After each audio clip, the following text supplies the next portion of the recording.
Hey there, it's T again, and I'm in my old sitting spot. Probably recognize here. It's my old spot that I would sit at during the pandemic back in 2020, around this time 4 years ago, when I had the dog in that, Luna. A lot of you remember my earlier videos. A day later, I'm going to elaborate on what just happened day after election, about 12 hours ago, because it's Wednesday afternoon here. Just symbolizing that moving forward. So I want to do my videos on the election results. And I got some things on my mind here about it. So anyway, here we are. As you all know, Harris lost, and Trump is now going to be our president again. And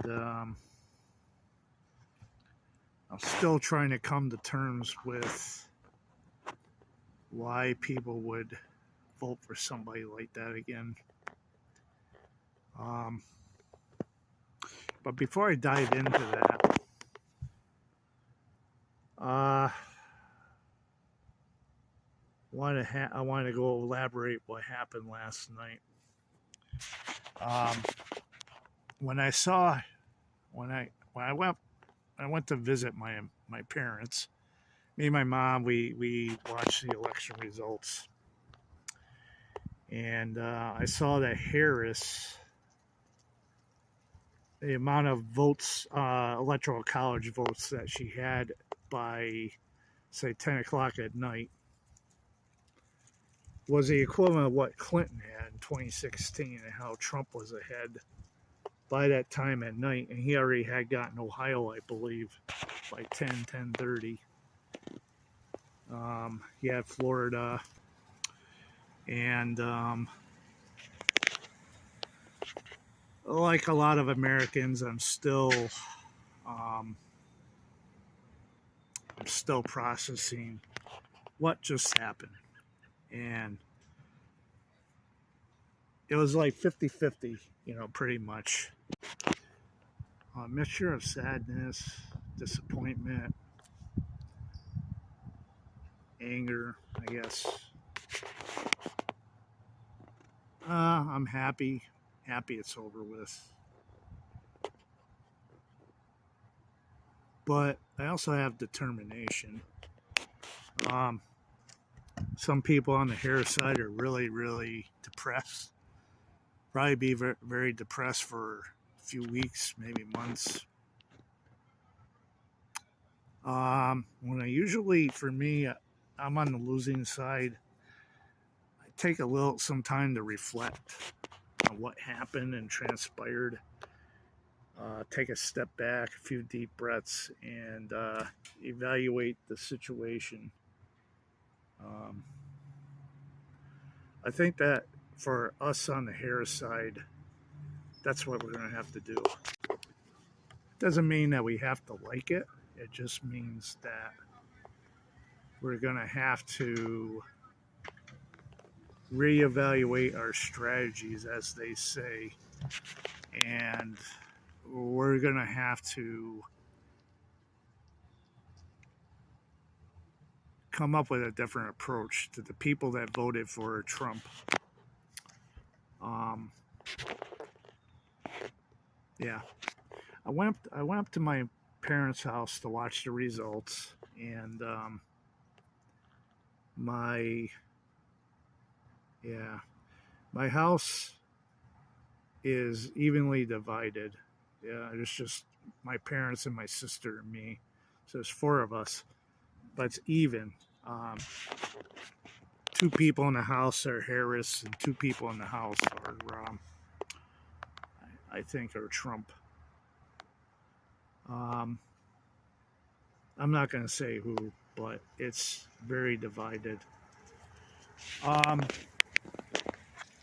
But one thing I'm learning to do is like whatever side I support, the opposing side, I feel like I'm trying to be very sympathetic, trying to listen and hear out their concerns, and I feel like even if we're on the winning side, we need to do that for the losing side or the winning side and let them have their day. So the Trump supporters and Trump, I congratulate them. I'm not gonna take it too personal. Like I said, both sides are doing what's best for the country. So we'll have to see what happens. So, that being said,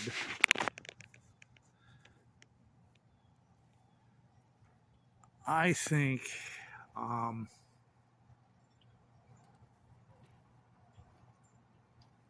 there's a few theories I feel like what did the Harris campaign in. I'm not going to do a 30, 40, 50 minute podcast like video. I'm just going to throw them out there, as they say. I feel like if the Democrats felt like they didn't have any confidence in Biden, they probably should have taken Biden to his side and said, Joe, you're a nice guy, you're a good guy, you're doing good things for the country, but we don't have the confidence that you're going to be able to get reelected, and we would very much like for you to step to the side, finish out your term, and for us to run a new slate of candidates, younger ones that are energized, so we can retain our base and movement. I think if they would have done that after the midterm elections in 2022, or even spring of 2023, I think they should have consulted him before he made that announcement. Rather than after the debate and he did poorly and then pull him out and elbow him out of the nomination that he rightfully earned. I think if they're gonna put Harris out there, they should have done that back in early 2023. I think it would given Harris more time to give those undecided voters a chance to get to know her as a genuine person.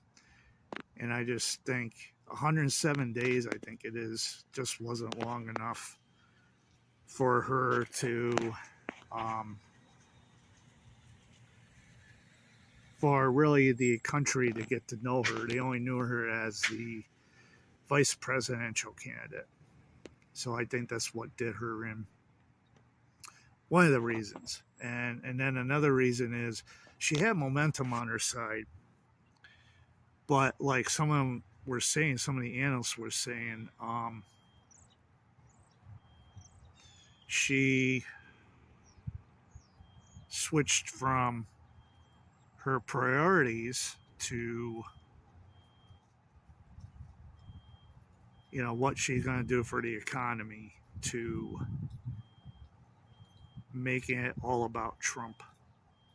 And so the last few weeks, I even think the Trump campaign caught on to that and used it as a bait and switch to lure the Harris campaign to lure her into making it all about Trump. And then, kind of like hook, line, sinker, I think. And then like one Republican pollster was saying, Frank Luntz, I think his name is, was saying, made a good point. She was likable, but she wasn't identifiable. And I think she turned off a lot of male voters. She didn't reach out to them enough. It's kind of similar scenario like Clinton did back in 2016. So, um, that I think was another reason why Harris lost last night. Um, I think had she duked it out in the primaries like she did in 2019 and went through the regular process instead of being thrust pushed into the campaign by George Clooney and them, I think by now she would have probably had a much better chance of putting her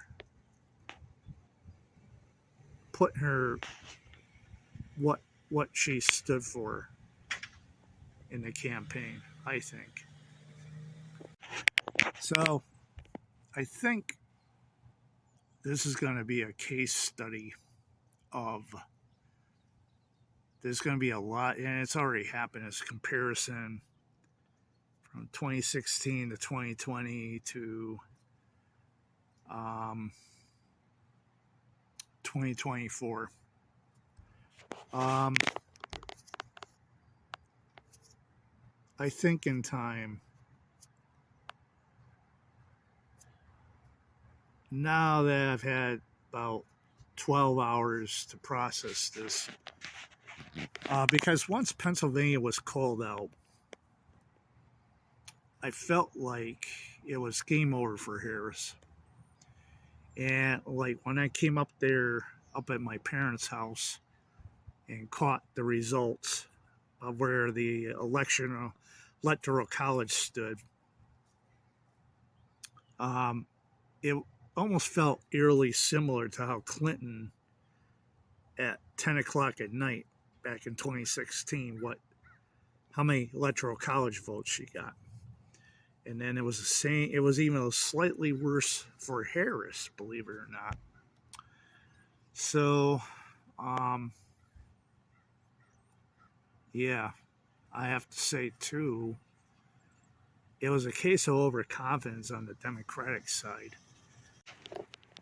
Yeah, I think too with Harris, it was overconfidence on their campaign. They thought, well, it would put another female candidate up there, and it would solve all the ills, and not the case.